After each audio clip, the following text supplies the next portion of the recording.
So after I moved back in with my mom, after the first real bad abuse, I ended up going back and forth between the two houses because I was either abused by my mom and my stepdad, or I was abused by him and verbally abused by his mom and belittled by his sister.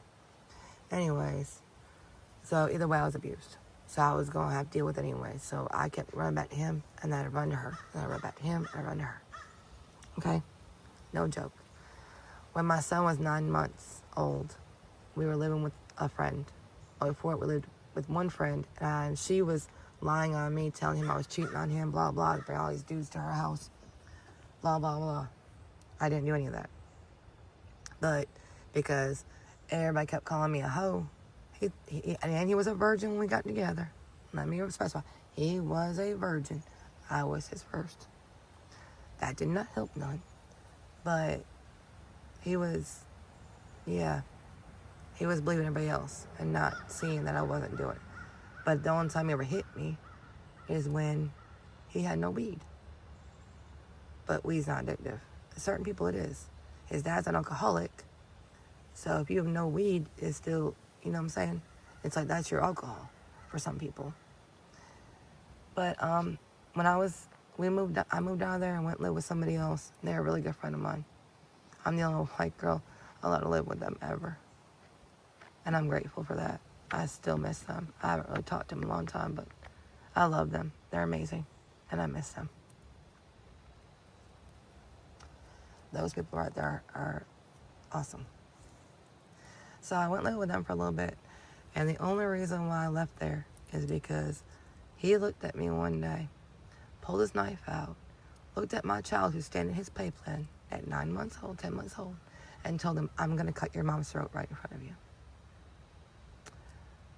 And that's all it took. Like, I was gone. There was no doing no more.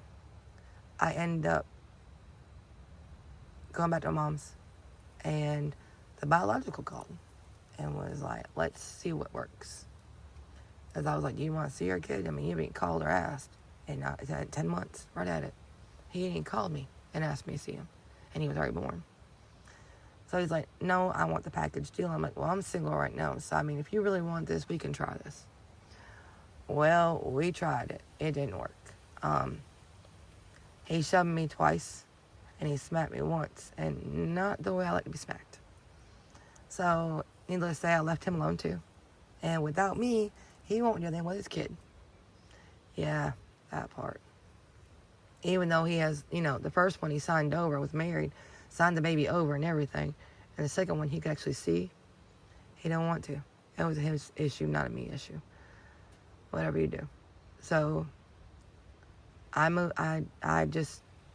started back dancing and dating here and there at that point. Well, I ended up finding friends, let me put it that way. It was not dating, I was finding friends. And only one at a time, of course, but it was just people who, yep. And so when I was messing with one of my friends, right before I messed with him, I had called my ex and messed with him one night. And then the next night, I messed with my friend, my new friend, because we weren't messing around yet, or I wouldn't touch my ex. And 2 weeks later, I found I'm pregnant with my second child.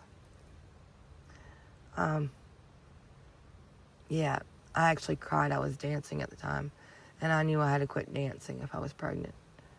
And what happened was I went to work one night, and I went to go drink some beer, and I couldn't drink it.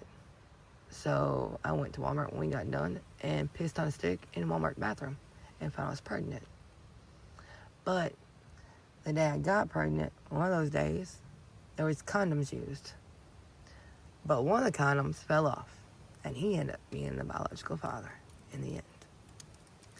So, yeah, I didn't have boyfriends that were good to me, that I had kids with.